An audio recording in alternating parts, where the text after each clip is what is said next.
네, 오늘 말씀을 전합니다. 오직 예수 시리즈가 되겠는데 이게 두 번째 시간이 되겠습니다. 요한복음 14장 1절로 6절까지의 본문을 중심으로 나로 말미암지 않고는, 이런 제목으로 말씀을 나눕니다.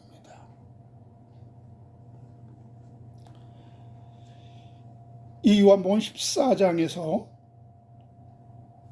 주님은 제자들에게 내가 이제 초소를 예배하러 간다. 그 초소를 예배하면 다시 와서 나 있는 그곳에 너희도 함께 있게 하겠다. 그 초소를 너희도 지금까지 말씀을 익히 들어왔기 때문에 잘 알 거라 믿는다. 그랬어요. 이 알 듯 모를 듯한 이 말씀을 제자들이 들었지만 그 뜻을 어이 이해했겠습니까? 그런데 그 중에 도마 한 사람이 톡 튀어나와서 우리가 그 길을 어찌 알겠습니까? 그 길을 우리에게도 알려주세요. 그때 주님이 하신 말씀이 바로 요한복음 14장 6절, 내가 곧 길이요 진리요 생명이니 나로 말미암지 않고는 아버지께 올 자가 없느니라 하신 것입니다.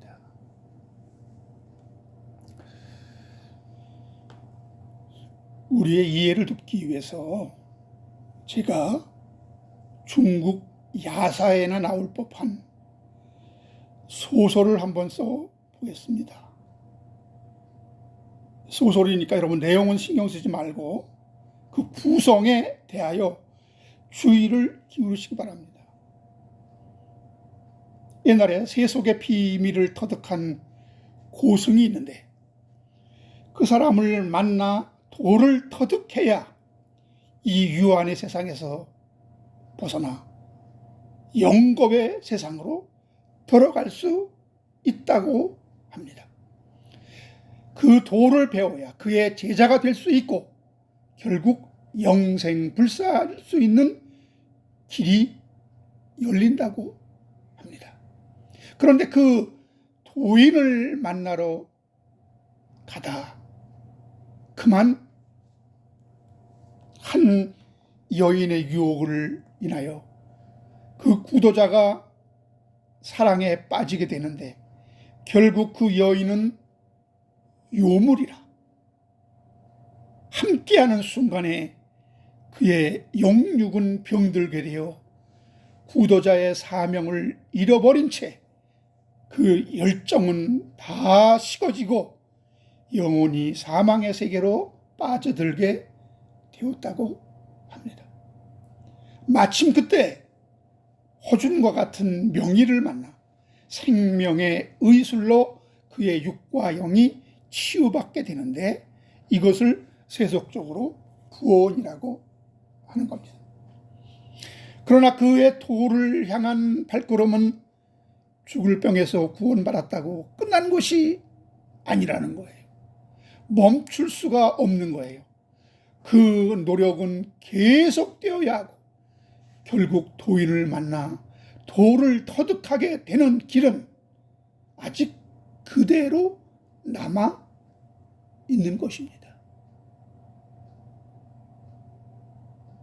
다시 그는 정신을 차리고 일어나 여정을 시작하는데 그런데 그만 그는 그 후유증으로 인하여 앞을 보지 못하게 되었고 혼자는 더 이상 거기까지 갈 수 없는 처지가 되었다고 합니다. 마침 그 죽을 병을 치료해 준 그 명의가 바로 그 도인의 제자라는 거예요. 그와 함께 가면 그 어떤 유혹과 시험도 다 이겨내고 결국 도인을 만나서 환생할 수 있는 길이 열리게 된다는 이야기입니다. 그가 결국 평생 소망하는 도를 터득하여 영생불사의 세계로 들어가기 위해서는 반드시 그 스승을 만나 도를 깨우치는 길밖에 없는데, 결국 물어물어 모든 시험을 그리고 고난을 이겨내고 거기에 도착했습니다. 그런데 그 도인은 이미 도통하여 신선이 되어 거기에 없다고 합니다.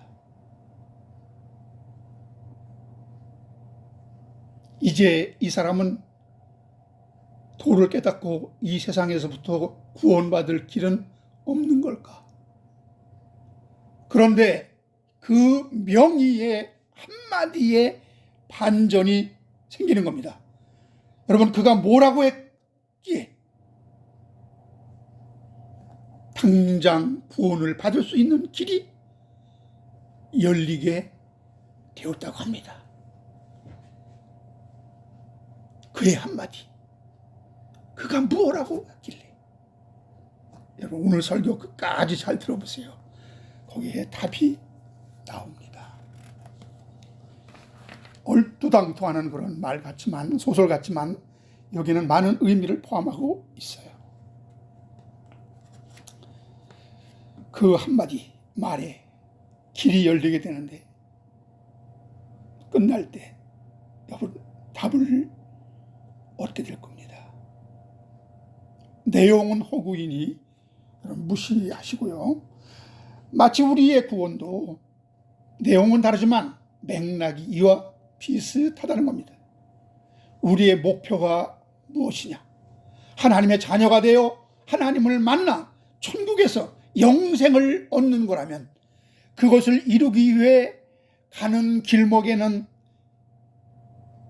여기서 벌어지고 있는 사건들은 하나의 길잡이는 될 수 있어도 그것이 전부는 될 수 없다는 겁니다.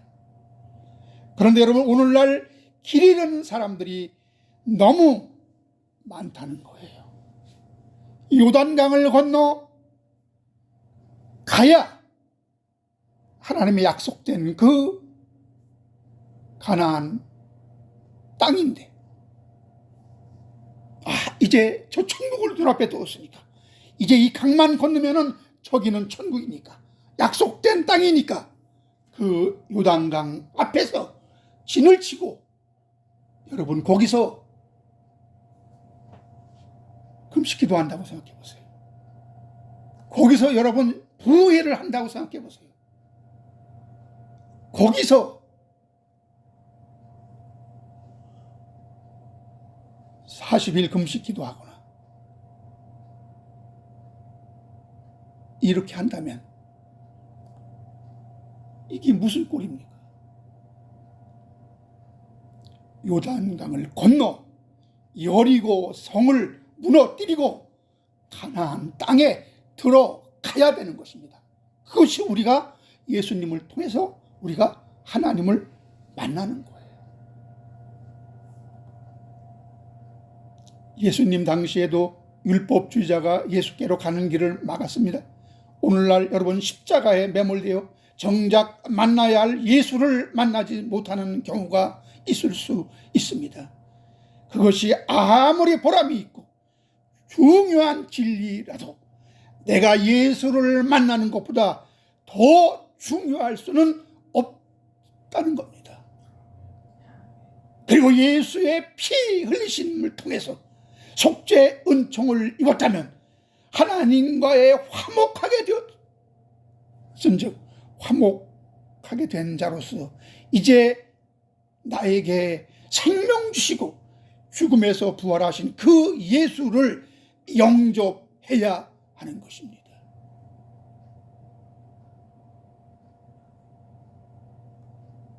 십자가를 강조하고 십자가를 외치지만, 그 십자가를 통하여 나를 위해서 십자가에서 그 생명을 내어주신 그 주님의 사랑을 힘입어서 그 주님을 나의 주로 영접하지 않는다면, 그 주님을 나의 주님으로 인격적으로 내가 모시지 않는다면 그 십자가는 그냥 형태에 불과한 것입니다. 아무 의미가 없어요. 우리는 예수 그리스도의 그 피가 중요하다. 피를 외치지만 나를 위해 피 흘려 죽으신 예수 그리스도의 나를 향한 그 사랑의 공로에 감동하지 않는다면 그 피가 무슨 소용이 있겠습니까? 마치 여러분 요단강을 건너지 않고 이제 나는 구원받았기 때문에 이제 천국이 내 앞에 있기 때문에 거기다 진을 치고 거기서 심령부흥회하고 천국잔치하고 거기서 나는 더 어떠한 체험을 얻기 위해서 금식기도하는, 철야하는 이러한 꼴이나 마찬가지라는 겁니다. 나에게 생명 주시고 죽음에서 부활하신 그 예수를 영접해야 합니다. 나로 말미암지 않고는, 예수 그리스도를 영접하지 않고는 하나님을 만날 길은 없어요. 그것을 로마서에서는 뭐라고 합니까? 잘 여러분 새겨주셔야 돼요. 이를 가리켜 살아나심으로 말미암은 구원이라고 합니다. 로마서 5장 9절 10절을 보니까, 그러면 이제 우리가 그의 피로 말미암아 의롭다 하심을 받았으니 더욱 그로 말미암아 진노하심에서 구원을 받을 것이니, 곧 우리가 원수 되었을 때 그의 아들의 죽으심으로 말미암아 하나님과 화목하게 되었은즉 화목하게 된 자로서 더욱 그의 살아나심으로 말미암아 구원을 받을 것이니라. 미래잖아요. 그 피로 말미암아 의롭다 하심을 받은 자들이 이제 그의 살아나심으로 말미암아 또 구원을 받을 것입니다. 그뿐 아니라 이제 우리로 화목하게 하신 우리 주 예수 그리스도로 말미암아 하나님 안에서 또한 즐거워하느니라. 여러분, 이스라엘이 양의 피를 문과 문설주에 바르고 애굽을 탈출하였지만 왜 약속의 땅인 가나안 땅에 하나도 들어가지 못했습니까? 겨우 여호수아와 갈렙만이 가나안에 들어가고, 그런 구조로 성경이 기록되었느냐 이 말입니다.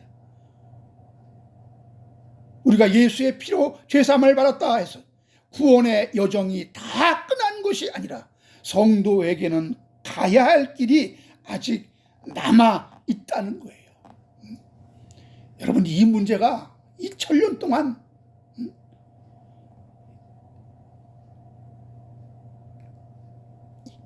죄사함 받은 것으로 모든 것이 끝나느냐, 그 이후에는 우리가 어떻게 믿어야 되느냐, 어떤 과정이 있느냐, 이 성화의 문제, 이것이 간단한 것이 아닙니다.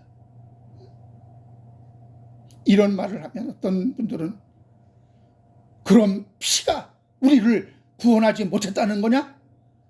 십자가로 충분하지 않다는 거냐? 이렇게 질문할지 몰라요. 이 질문 자체가 어리석은 겁니다. 스스로 본인들이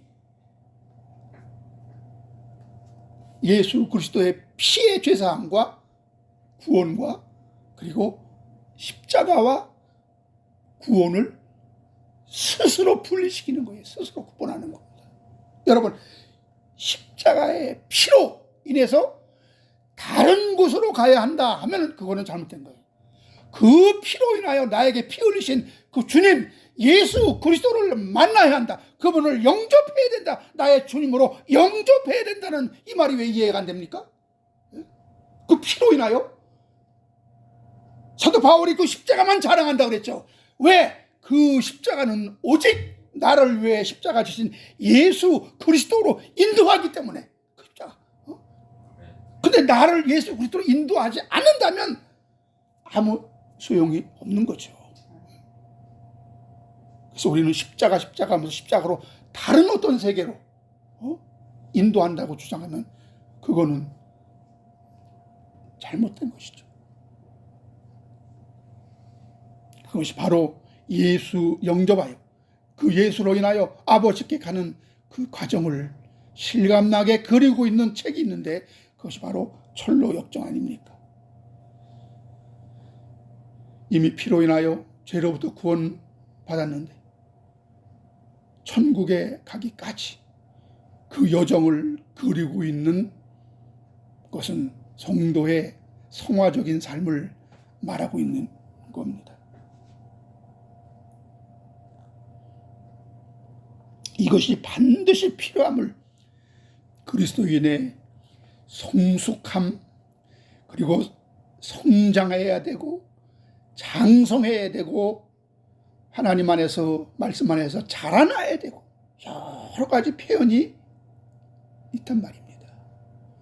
근데 이 모든 것을 뭉뚱그려서 하나로 표현하는 그 말이 있습니다. 그것이 뭘까요? 우리는 하나님의 형상을 따라 지음을 받았다.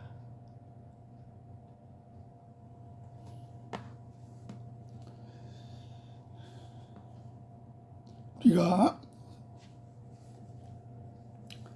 이 성화의 과정을 너무 무시하고 있는데 우리는 단번에 얻은 구원과 지속적인 구원, 체험으로 인한 하나님을 아는 과정이 성도에게는 반드시 필요합니다.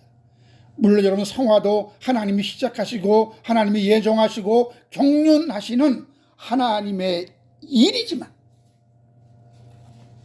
왜 사람들이 성화를 하면 거부 반응을 일으냐? 성화는 내가 하는 것이다, 이렇게 생각했기 때문에. 그런데 하나님이 하신단 말이에요. 하나님이 하시는데 거기에 우리를 참여케 하신다는 거, 우리를 참여케 하신다는 거, 이거를 우리는 간과해서는 안 됩니다. 왜? 우리는 하나님을 다 알고 구원받은 것이 아니기 때문에 그렇습니다. 여러분, 하나님을 온전히 다 안 사람만 구원받게 된다면 구원받을 사람 하나도 없는 거란 말이에요. 우리는 모르는 상태에서 우리를 하나님은 그냥 예수 그리스도의 피로 인하여 우리를 영원한 정죄와 영원한 그 심판으로부터 우리를 구원시켜 놓고 이제 우리를 하나하나 가르치는 거예요. 성령이 이 말씀을 통해서.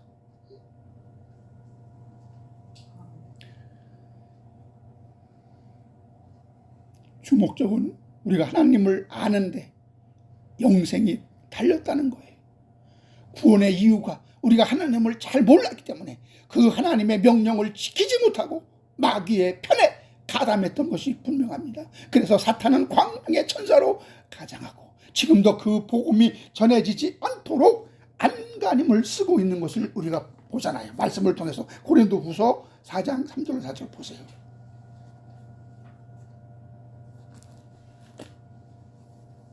고린도후서 4장 3절로 4절. 만일 우리의 복음이 가리웠으면 망하는 자들에게 가려진 것이라.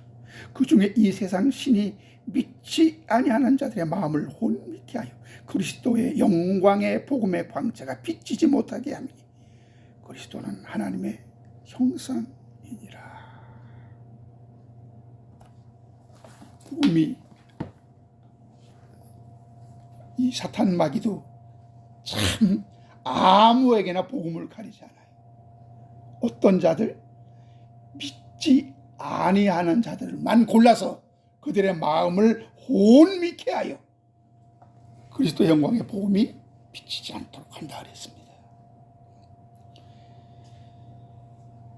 이제 우리를 택하시고 부르신 그 목적이 뭐라고 합니까? 성경은 베드로전서 2장 9절에 보니까 그러나 너희를 택하신 족속이요 왕 같은 제사장들이요 거룩한 나라요 그의 소유가 된 백성이니 이는 너희를 어두운 데서 불러내요 그의 기이한 빛에 들어가게 하신 이의 아름다운 덕을 선포하게 하려 하심이라.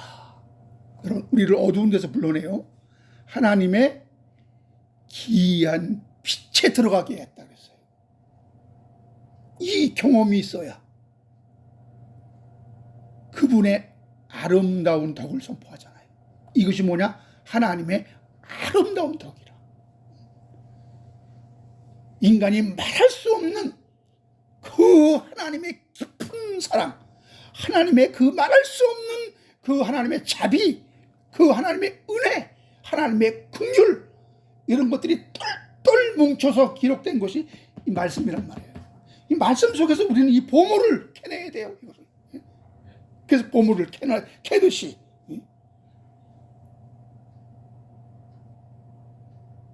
그래서 성도로 하여금 그 아름다운 덕을 다른 사람들에게 전파하도록 하신 것이라고 합니다.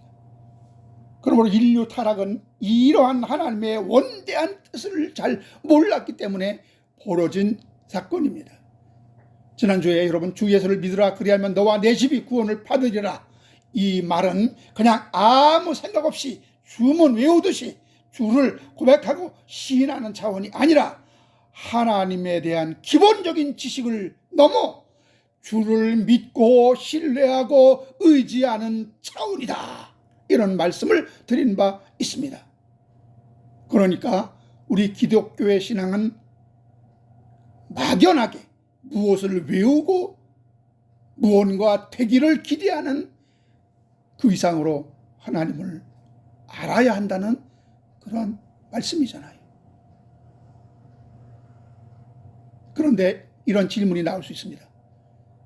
일반적으로 예수 믿는 그런 교인들이 그렇게 깊이 생각하고 예수 믿겠느냐? 보통의 사람들은 어렵게 생각하지 않고 그냥 편하고 쉽게 예수 믿으려 한다는 거예요. 맞는 말이죠. 이런 이유 때문에 예수 믿음을 무속적인 신앙과 혼돈하게 되는 경우입니다. 그렇게 여러분 하나님을 잘 알기 위해, 말씀에 대한 깊은 체험을 위해 예수를 믿는 거라면 예수 믿을 사람이 얼마나 되겠느냐? 당연히 이런 질문이 나오게 되어 있죠.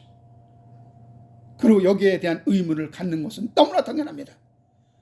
그래서 다 기도 응답을 무속신앙처럼 신앙은 내가 원하고 구하는 것을 시성을 들여서 받아내는 거라고 대부분 믿고 있는 거잖아요. 이러한 신앙으로 하나님의 깊은 은혜를 체험할 길이 있습니까? 없습니다. 그들의 믿음의 척도는 내 기도를 하나님이 얼마나 잘 들어주느냐, 이것밖에 없어요.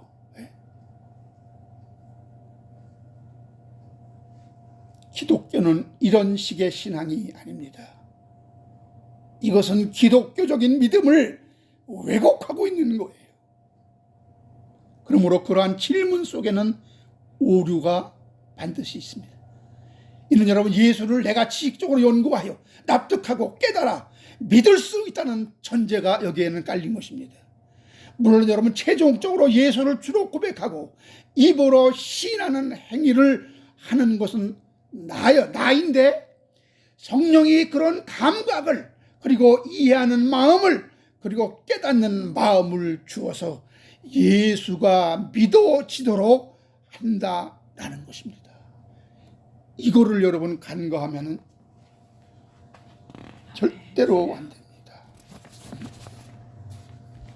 내가 다 예수 믿었다 하잖아요. 예수가 믿어지게 하고 예수가 성령의 역사로 우리는 예수가 주로 믿어지게 되는 것입니다. 이럴 때만 그 귀한 것이 믿어지는 것에 대한 설명이 가능하게 되는 거예요. 전적으로 내가 다 믿는 것이라면 또한 믿음에 대한 기본적 지식을 가져야 믿을 수 있는 거라면 예수 믿기가 쉽지 않을 텐데요. 어떻게 여러분 예수 믿을 수 있겠느냐? 다 쉽게 편하게 예수 믿게 될 것이 뻔할 텐데 말입니다. 그리고 그 어렵게 예수 믿도록 커트라인을 높게 잡으면 아무도 통과하지 못할 거라 이런 염려가 되는 거 너무 당연하죠. 그렇다고 여러분 예수 믿는 것을 너무 쉽게 해놓으면 다 무속주의적으로, 기복주의적으로 그렇게 예수를 믿는다 이겁니다. 그렇다면 여러분 이러한 주님의 말씀을 어떻게 받아들여야 합니까? 마태복음 7장 13절 14절에 아주 답을 주시는데, 좁은 문으로 들어가라. 멸망으로 인도하는 문은 크고 거기 넓어 그리로 들어가는 자가 많고 생명으로 인도하는 문은 좁고 길이 협착하여 찾는 자가 적음이라. 이단에서만 사용하는 성귀인 줄만 알았는데 여러분 이것은 참 우리가 예수를 쉽게 믿느냐 어렵게 믿느냐 여기에도 이것이 상관이 됩니다. 이 말씀은 그런 우리의 우려를 말끔히 씻겨주는 말씀이죠. 생명으로 인도하는 문은 원래 문이 좁고 그 길이 협착하여 찾는 이가 적다라는 거잖아요. 그런데 그 길이 너무 편하고 쉽고 많은 사람들이 가는 그 길은 아마도 멸망으로 인도하는 문이기 때문일 거라. 우리는 이런 생각을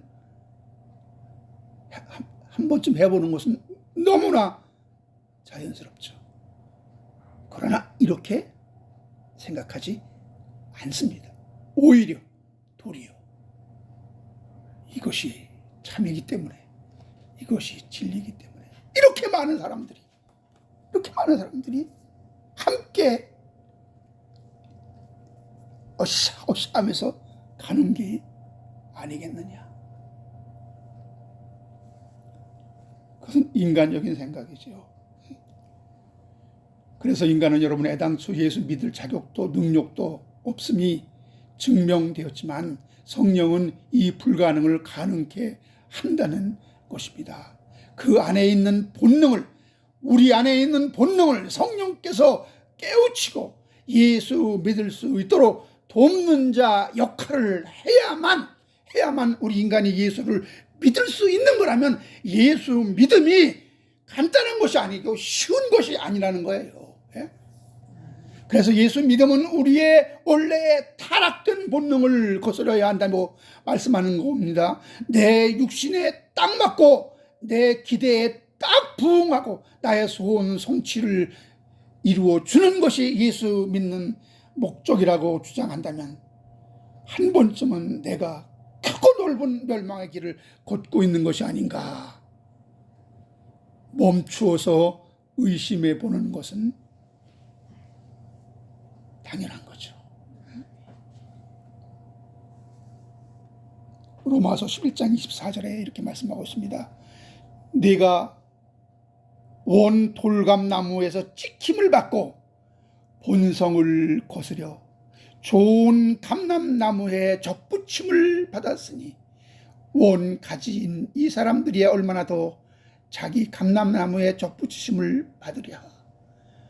우리가 여러분 성도가 되는 길은 돌감람나무에서 참 감람나무로 찍혀서 접붙여지는 거라고, 이런 형국이라고 그랬습니다.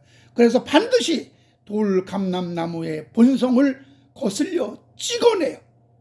아픔이 없이는, 찍어내는 이 아픔이 없이는 절대로 참 감람나무에 접붙여지는 일은 없다는 거예요.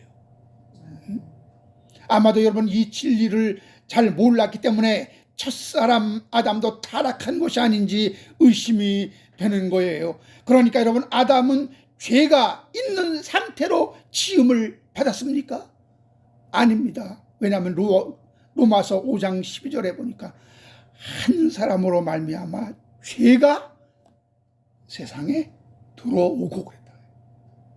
죄가 없었는데 밖에서부터 죄가 들어왔다 그랬어요. 원래는 없었다는 거죠. 그렇다고 그들에게 의가 있었던 것도 아닙니다. 의는 예수 믿음으로 오게 되어 있었으니까요. 다만 그들은 아직 매사에 경험이 부족한 미성숙한 상태에 있었고 연약한 자로 지음을 받았다는 것을 스스로 인정하고 자중했어야 한 것입니다. 자중하지 못하고 막 이렇게 자기 분수를 모르고 막 날뛰는 걸 뭐라고 그러죠? 금방 생각이 나요. 저기 좋은 거기 말이 있는데, 예? 경고망동했기 때문에. 예?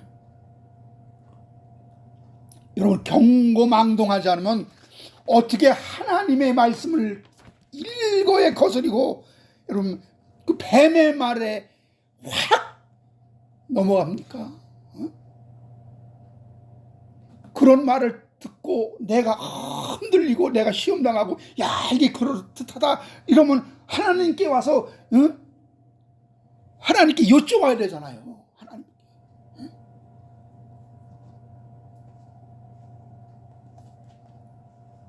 여러분, 죄가 뭡니까? 죄는 두 가지인데요. 수직적인 측면과 수평적인 측면이 있습니다.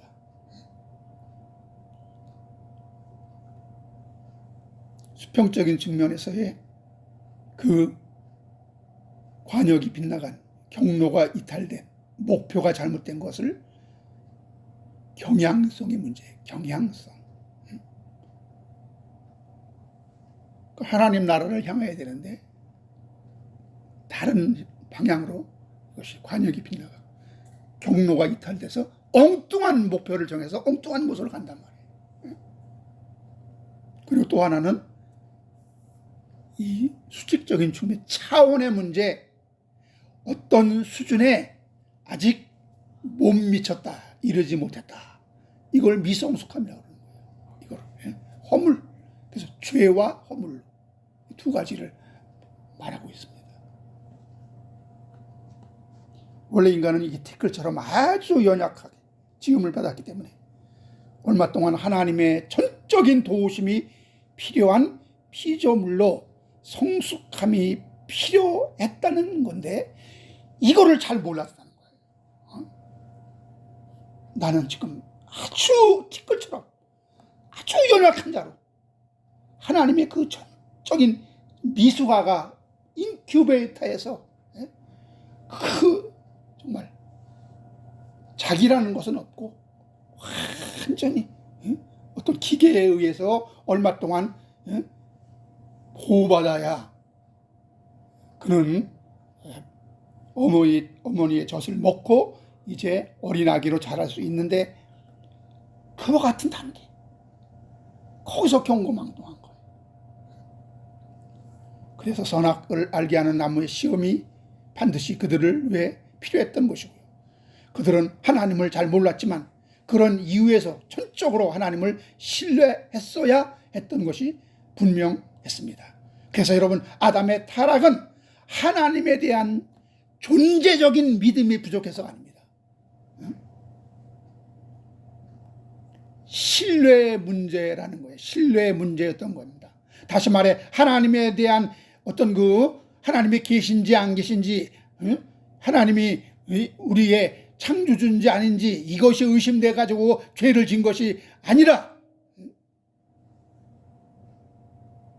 하나님에 대한 신뢰의 부족, 믿음의 부족이 그런 화를 초래했다고 보는 겁니다.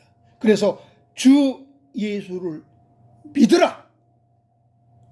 다른 말로 하면 주 예수를 신뢰해라. 주 예수를 영접해라. 온전히 예수 그리스도를 전적으로 다 받아들이라. 수긍하라. 이것은 예수 그리스도를 인격적으로 만난다, 신뢰한다, 그런 의미를 지니고 있는 것입니다.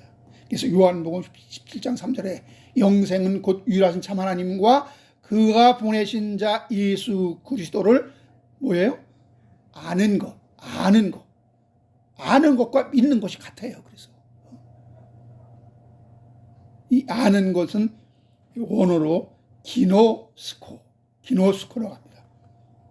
여기 알문, 물론 어떤 그냥 지식적인 알미 아닙니다. 이 기노스코는 이해하다, 알다, 친밀함이 인격적 지식을 가져온다 그랬어요.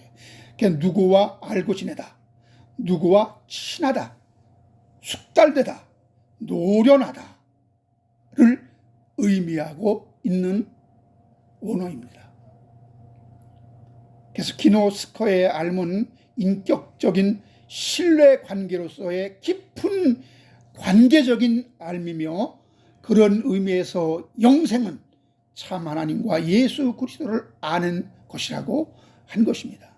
이것은 우리가 예수를 믿는다는 것은 예수에 대하여 그리고 하나님에 대하여 얼마나 신뢰하느냐, 얼마나 믿고 의뢰하느냐에 달려 있다는 뜻입니다. 이는 하나님의 보시다 칭함을 받았던 여러분 아브라함에게 하나님은 이렇게 말씀하십니다. 창세기 22장 12절에 사자가 이르되 그 아이에게 내 손을 대지 말라, 그에게 아무 일도 하지 말라. 네가 내 아들 내 독자라까지도 내게 아끼지 아니하였으니 내가 이제야 네가 하나님을 경외하는 줄을 아노라 그랬어요. 그 전에는 몰랐다는 거예요. 확실히 하나님도 이 아브라함을 신뢰하지 않았다는 거예요. 우리의 신앙은 단순히 무엇을 바라고 원하고 구하는 차원이 아니라 하나님께 대한 사랑과 그 은혜를 더 깊이 알아가게 되면 아브라함처럼 하나님에 대한 경외심이 생기게 되는 것입니다. 하나님은 우리가 여기에 이르기를 간절히 원하신다는 거예요. 갈라디아서 4장 9절에 보면은요, 우리가 하나님을 알 뿐더러 어떤 자들이 나온다 그랬죠? 우리가 하나님을 알아야 된다. 우리가 하나님을 믿어야 된다. 우리가 하나님을 신뢰해야 된다. 우리가 하나님을 의지해야 된다. 이런 말은 많이 하잖아요. 근데 그와 정반대로 하나님이 아신 바 되었거늘 어찌하여 다시 약하고 천한 초동학문으로 돌아가요 그들에게 종노릇하려 하느냐. 하나님의 아신 바 되고 하나님이 나를 알고 하나님의 나의 믿음을 인정하고 하나님이 내 믿음을 하나님이 보증한다니까요. 하나님이 나를 믿는다니까요. 이게 인간의 힘으로 가능하냐 이겁니다. 성령의 도우심이 없이 불가능하죠. 이것을 첫인간 타락의 원인이 무엇인가를 보면 잘 이해가 됩니다. 저들이 하나님의 존재를 몰랐기 때문에 죄를 지은 것이 아니라, 여러분 하나님의 존재는 마귀도 믿고 떤다고 했잖아요. 그러니까 신의 존재, 어떤 신의 존재를 믿고 신을 두려워하고 그리고 경배하고 그 신에게 뭐를 드리고 희생을 드리고 정성을 드리고, 이 차원이 아니란 말이에요. 이 차원. 이건 종교적인 차원이에요. 종교적인 차원. 예? 종교적인 차원에서 아담이 죄를 지은 게 아니에요. 예? 그 수준은 넘어섰고, 그러면 무엇이 문제였냐 하면 하나님에 대한 신뢰의 부족에서 불신이 생겨나고 여기서 불순종이 온 겁니다.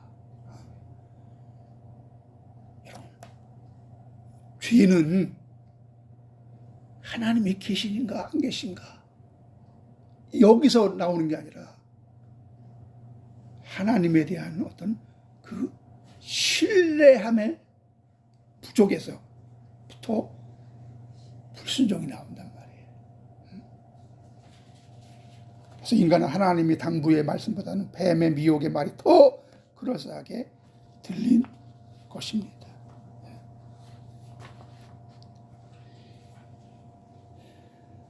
뱀의 말에 더 무게와 신뢰를 뒀다는 것인데요. 여러분, 우리가 어떤 사람을 믿는다고 하면서 그의 말에는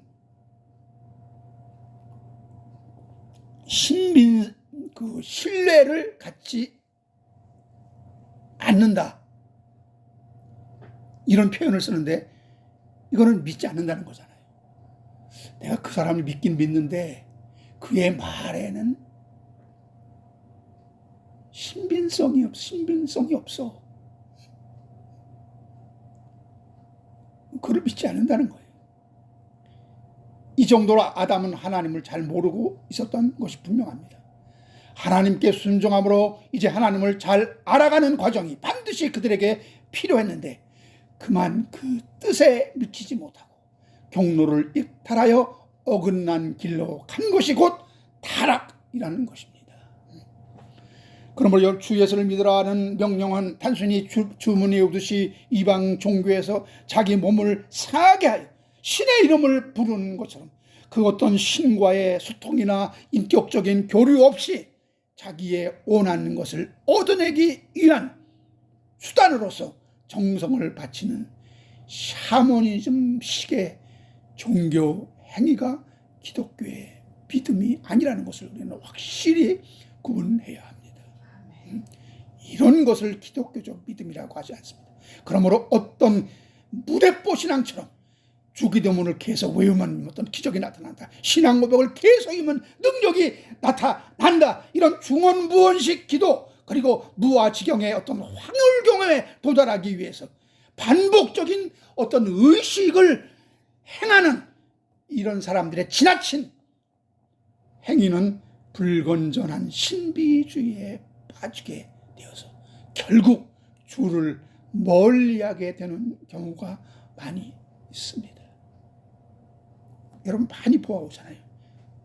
아니 목사님, 이적과 기적 체험을 통해서 하나님을 더 깊이 알게 되면 그건 좋은 거 아닙니까? 이 사람이 착각하고 있는 것이 뭡니까? 이건 인간의 생각이란 말이에요. 그럴듯한 생각.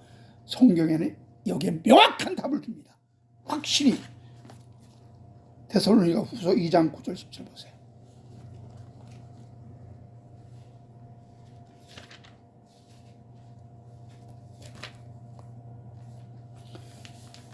데살로니가 후서 2장 9절 10절.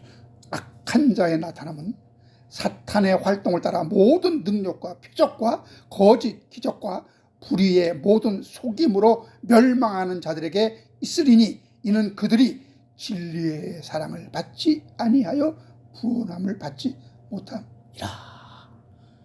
여러분, 진리의 사랑의 그 코드와 여러분 이적과 기사의 코드가 달라요. 코드가 하나님께 접근하는 그 코드가 애당초 다르단 말이에요. 채널이 다르단 말이에요. 네?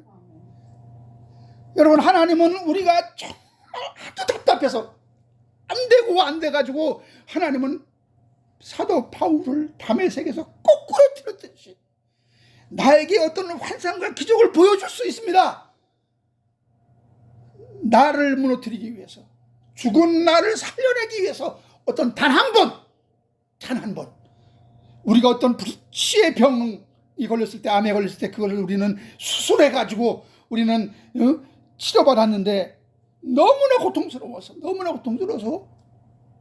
진통제를 씁니다. 근데 보통 진통제가 안 들으면은 아주 그냥 강력한 마약성 진통제를 쓸 때가 있어요. 그러면 들을 경우가 많습니다. 그것이 듣는다고 계속 그것을 쓰게 되면 어떻게 되죠? 완전히 사람이 파멸되는 거예요. 나는 기적을 통해서, 나는 하나님을 통해서, 음성을 통해서 나는 하나님을 만났는데요. 왜 그것이 왜 문제입니까? 여기 당신 계속 그 중독성 있는 그것을 단 한 번으로 하나님을 만나 나의 불신앙이 떠나가고 내가 믿어지지는 않은 하나님이 내가 믿어짐으로 만족하고 이제 하나님과 인격적인 만남을 통해서 하나님 말씀을 통해서 하나님과 교통하고 하나님과 교류해야지. 거기에 계속 머물면은 뭐가 돼? 중독자가 된단 말이에요. 여기에 중독성이 있기 때문에. 그러므로 오늘날 우리의 믿음은 단순한 주문을 외운다든가 어떤 의식을 반복한 현상을 이끌어내는 행위라든가 이런 식이 아니라 우리가 믿는 하나님은 어떤 하나님이며 어떻게 믿는 자들에게 상을 주시고 어떤 식의 예배를 받으시는 분인지 잘 알고 예배 드릴 때 하나님은 그런 자를 요한복음 4장 23절에서 찾는다 그랬어요. 이렇게 하나님을 예배하는 자를 찾는다 하는 것은 대부분이 그렇게 믿지 않는다는 거예요. 다 그렇게 믿으면 뭐 하나님이 구태여 찾을 필요가 어디 있어요. 이렇게 하나님의 품성과 속성에 대하여 알고 그 하나님과 소통하고 교류하기 위해 하는 것이 우리의 기도입니다. 이들은 어떤 기도에 응답하시는가에 대하여 확실히 알고 섬기는 것이 바로 인격적으로 주님을 만났다, 내가 예수를 영접했다, 그리고 이제 예수를 내가 믿게 되었다고 말할 수 있는 것입니다. 디모데전서 2장 4절 보세요. 하나님은 모든 사람이 구원을 받으며 진리를 아는 데 이르기를 원하신다 그랬어요. 이 진리를 알고 믿기를 원하는 겁니다. 무작정 믿는 것이 아니라 예수를 믿는다는 것은 곧 하나님을 아는 것과 동일한 것입니다. 하나님을 알고 믿는 것을 인격적인 만남이라고 하는 거예요. 그래서 우리는 주님을 인격적으로 만나야 합니다. 우리가 임의로 지식적으로 믿는 거,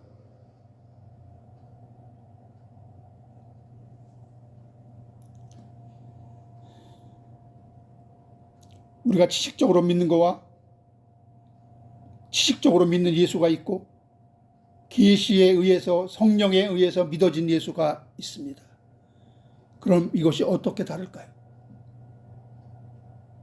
인격적인 예수에 대한 믿음은 이런 것으로 되지 않는다. 세 가지 아주 중요합니다. 이런 것으로는 인격적인 예수 만날 수 없다는 거예요. 첫째, 역사적 예수에 대한 지식을 갖는 것으로는 되지 않습니다. 이건 지식적인 예수는 알 수 있어도 인격적으로 만날 수 없습니다. 부활 후에 주님을 만나는 것으로 해결되지 않습니다. 부활만 강조한다고 되는 것이 아니라는 거예요. 그리고 부활한 주를 인위적으로 붙잡는 것으로 되지 않습니다. 이적과 표적과 기적의 체험은 나의 믿음을 깨울 수는 있어도 이것이 예수를 인격적으로 만나게 하지는 못한다는 것입니다. 우리의 믿음은 내 안에서 예수 그리스도로 고백된 예수의 부활, 승천, 그리고 성령에 의해 내 안에 오신 그리스도를 영접하게 됨으로 인하여 가능하게 되어 있는데요. 그렇게 될 때 우리는 내가 진정 죄인인 것과 오직 예수만이 하나님이시며 아버지께로 인도하는 유일한 분임을 믿게 되는 것입니다. 이것이 여러분 어려운 것이 아닙니다. 다만 지금 내 믿음이 내가 믿은 믿음이냐 아니면 나에게 믿어진 믿음이냐, 이것을 분별하는 것이 중요합니다. 내가 만난 예수, 내가 지식적으로 역사적인 예수를 연구하여 알게 된 예수는 한계가 있습니다. 역사적인 예수에 세상 누구보다 더 잘한 어떤 김모 여러분 박사, 여러분 한국에서 여러분 이분처럼 예수의 생애에 대해서 잘 아는 사람 저는 없다고 봅니다. 모든 종교에 대해서 통달했습니다. 아마 예수의 역사성에 대하여 그리고 예수에 대한 지식을 그보다 많이 아는 사람 저는 못 봤습니다. 그런데 그는 예수의 신성과 인성을 믿지 못하더라. 놀랍죠. 그분이 예수를 인격적으로 만났다고 볼 수 없기 때문입니다. 그냥 지식적으로 바삭하게 알 뿐입니다. 그리고 다른 사람한테 막 강연하고 내가 이만큼 알고 있다 자랑할 뿐입니다. 결국 내 안에 성령에 의해 들어와 인격적인 만남이 이루어진 그 예수를 내가 알고 믿는 것이냐, 그렇지 못하느냐, 이것이 문제입니다. 여러분, 이런 하나님의 선택과 호의가 없으면 결단코 우리가 예수를 인격적으로 만날 수 있는 길은 없습니다. 그래서 예수를 만나야 그러하여금 하나님께 나아갈 수 있는 길이 열리는데, 예수를 만나지 못하면 그 길은 없습니다. 나로 말미암지 않고는 아버지께로 올 자가 없느니라. 여기도 여러분, 아버지께 갈 자가 없다고 해야 되는데, 아버지께 올 자가, 당신이 아버지인 것처럼 그렇게 얘기하잖아요. 이 삼위일체예요. 예수와 성부와 예수는 본질이 같다 이거예요. 같은 본질이라 이거예요. 이것도 여러분, 예수와 하나님은 본질이 같으냐, 동일 본질이냐, 유사 비슷한 본질이냐, 이거 갖고도 이단 경쟁이 부진장 일어났습니다. 거기에서 유사 본질이다 그래가지고 여러분, 그 뭐야,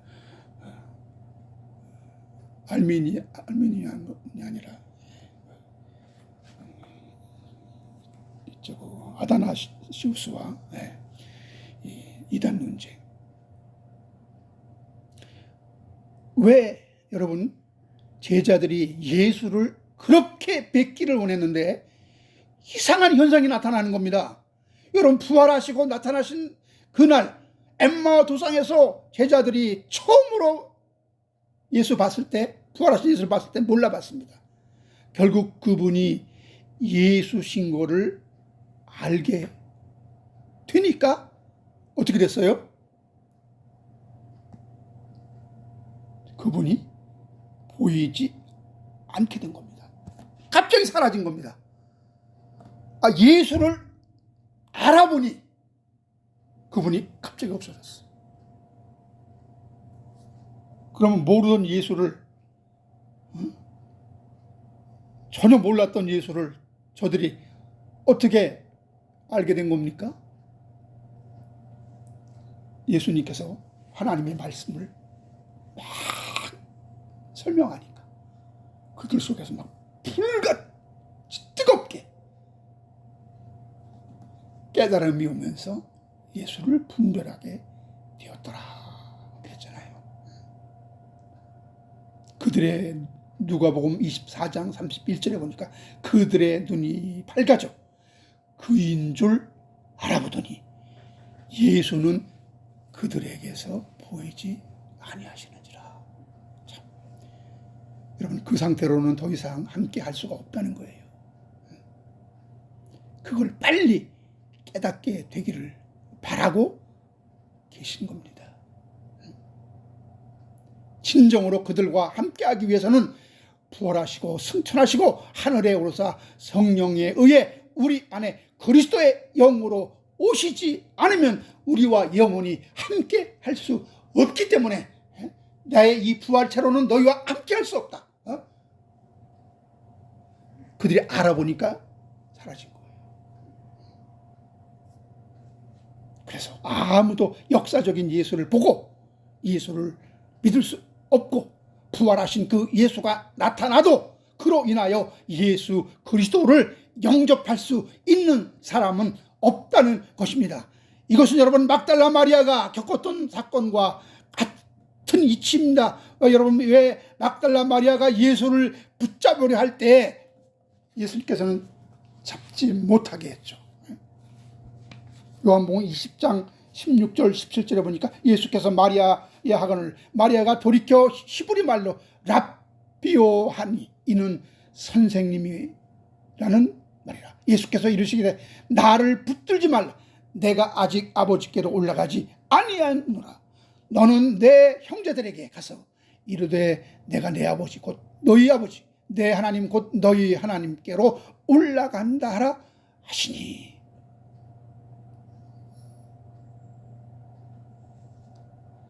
그는 예수님을 알아보지 못했습니다. 그리고 요한복음 20장 15절 16절에 보니까 마리아는 그가 동산지기인 줄 알았다 그랬어요. 이렇게 부활하셔서 나타난 그 예수는 우리와 영원히 함께 할 수 있는 그 예수가 아닙니다.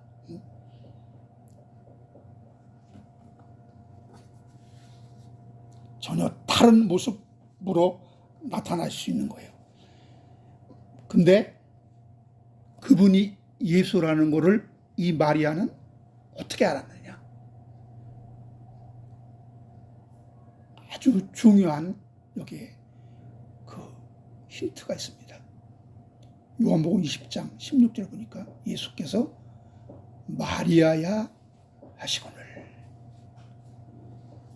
예수님의 형상을 보고는 예수 신고를 몰라봤는데 마리아야 하는 그 음성을 듣고 그는 예수를 알았다는 거예요. 형체는 변했는데 목소리는 안 변했다는 거예요. 목소리는. 그래서 항상 주의 그 목소리를 들었던 마리아가 마리아야 하는 그 예수의 음성을 듣고 이분이 예수구나, 주님이시구나 금방 깨달은 것입니다. 여러분, 이 들음이라는 거, 이 들음이라는 것이 얼마나 중요해요. 믿음이 어디서 생깁니까? 들음에서 생긴다 그랬어요. 들음. 너는 들은 말을 잘 생각하라. 여호와 하나님은 이스라엘 백성들에게 내 말을 잘 들으라. 내가 선지자를 보낼 텐데 그의 말을 잘 들으라. 이 들음이 아주 중요합니다. 우리의 이 시각은 영적인 것을 분별할 수 있는 능력이 제한돼요. 제한. 이게. 그래서 예수님은 우리의 보이는 걸로 그런 형태로 나타나지 않는 겁니다. 그래서 구약시대도 여러분 하나님을 본 자가 없다 그랬잖아요. 이 눈으로 여러분 그 전지전능한 하나님의 영체를 보고 감당할 자가 없는 거예요. 보면 죽는다고 한 게 그 이유입니다. 근데 소리, 이 귀로 듣는 음성은 안 그래요. 그래서 다메섹에서 여러분 사도 바울이 그 목소리를 들었다 그랬어요. 여러분 지금 주의 음성 어디서 여러분 듣습니까? 이 말씀에서 듣잖아요. 말씀에서. 얼마나 많은 주님의 말씀을 해놨어요. 이 음성을 안 듣고 어디서 여러분 들으려고 합니까?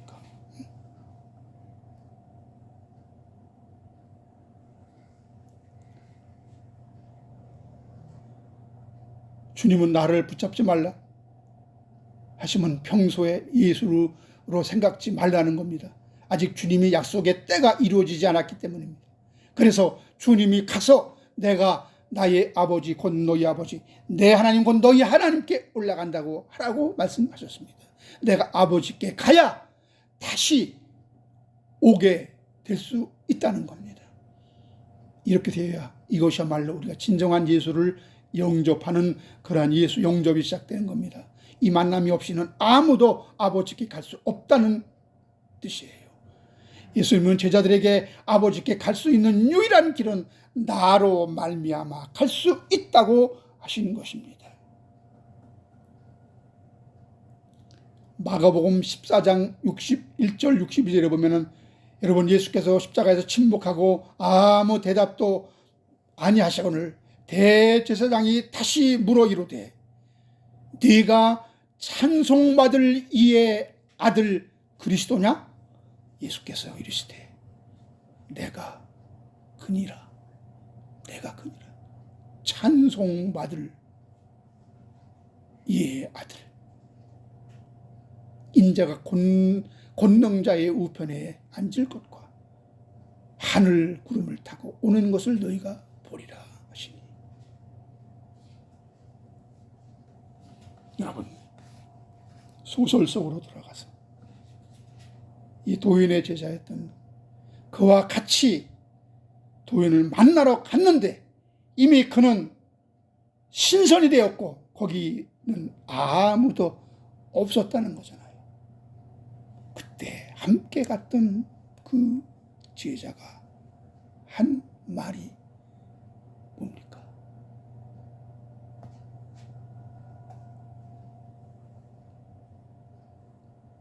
내가 그니라. 내가 그니라. 우리가 주님을 만난 것이 확실하다면 우리는 하나님을 만난 것이요 하나님을 보는 것입니다.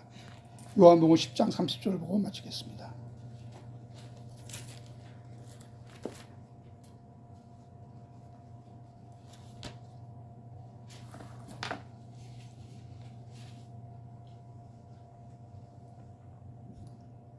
요한복음 10장 30절. 다 같이 읽겠습니다.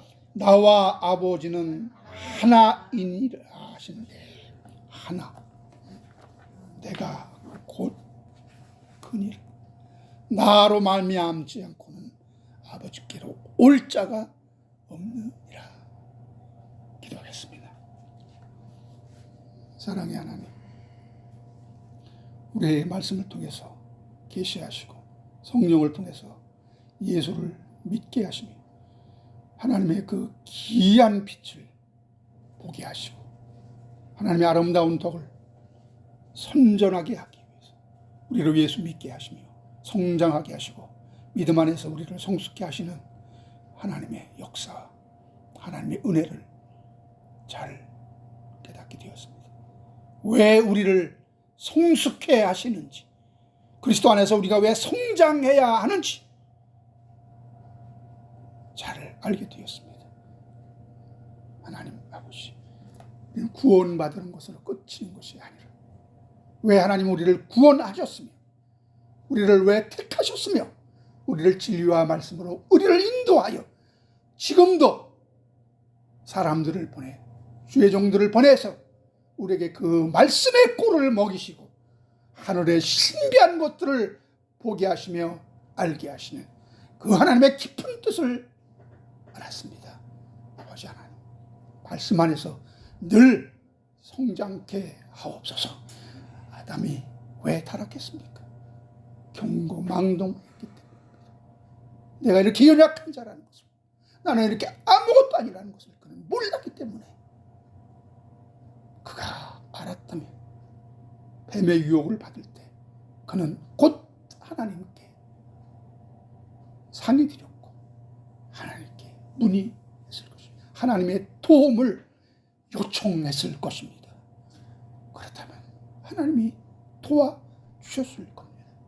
아버지 하나님, 우리의 연약함을 지금도 잘 아시는 하나님, 그리고 우리를 위해서 이 땅에 오셔서 우리의 연약한 육체를 가지고 모든 시련과 모든 시험을 다 겪고 어떤 어려움이 있는지, 어떤 고통이 있는지, 애로사항이 있는지 다 아시는 그 예수님이 이제 우리 안에 그리스도의 영으로 성령과 함께 들어와 계심을 믿습니다. 그 예수님의 도우심을 받아 날마다 주님 품으로, 그 아버지 품으로 안기는 저희들을 되게 하여 주시옵소서. 이제는 우리 주 예수 그리스도의 은혜와 하나님 아버지의 만극하신 사랑하시고 성령님의 인도 충만 교통하시고 내주하는 놀라운 역사가 이제